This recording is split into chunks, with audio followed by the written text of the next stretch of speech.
एक राजा के मंत्री बहुत सात्विक विचारों के थे, बहुत पूजा पाठ वाले थे, भगवान का ध्यान करना और उन पर उनकी अटूट श्रद्धा थी, अटूट विश्वास था ईश्वर के ऊपर। एक बार राजा अपने मंत्री के साथ शिकार खेलने जा रहा था, तो हुआ क्या कि राजा ने जैसे ही बाण चलाने के लिए प्रत्यंचा खींची तो पता नहीं कैसे उसका अंगूठा कट गया और अंगूठे में बड़ा दर्द हो रहा था, खून निकल रहा था।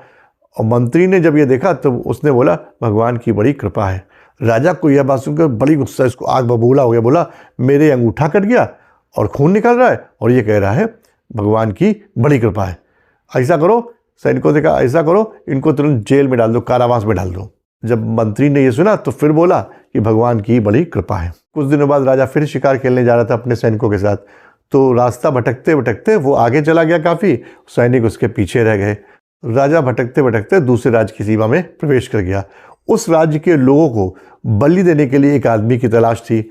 तो अब राजाओं ने दिखा, बोले कि जो तो बहुत अच्छा है कि पड़ोसी देश का राजा है, इससे अच्छा तो बलि के लिए कोई मिल ही नहीं सकता।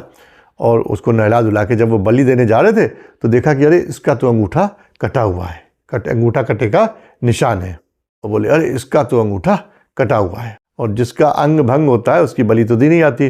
तो इसलिए राजा को उन लोगों ने छोड़ दिया।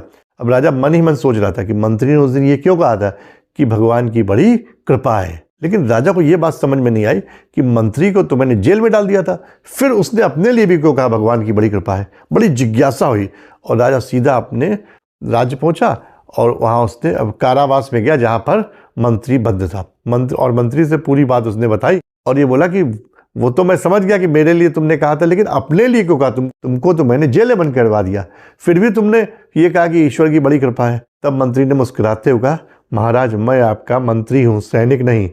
तो भले ही सिपाही पीछे रह जाए, लेकिन मेरा घोड़ा तो आपके घोड़े के साथ ही साथ चलता, तो वो लोग आपके साथ साथ मुझे भी पकड़ लेते और आपका तो अंग भंग अंगूठा कटा हुआ देखकर छोड़ देते, लेकिन मुझे पकड़ लेते बलि के लिए। तो कहते ना जो होता है वो अच्छे के लिए होता है। ईश्वर पर आस्था और विश्वास बनाए रखें।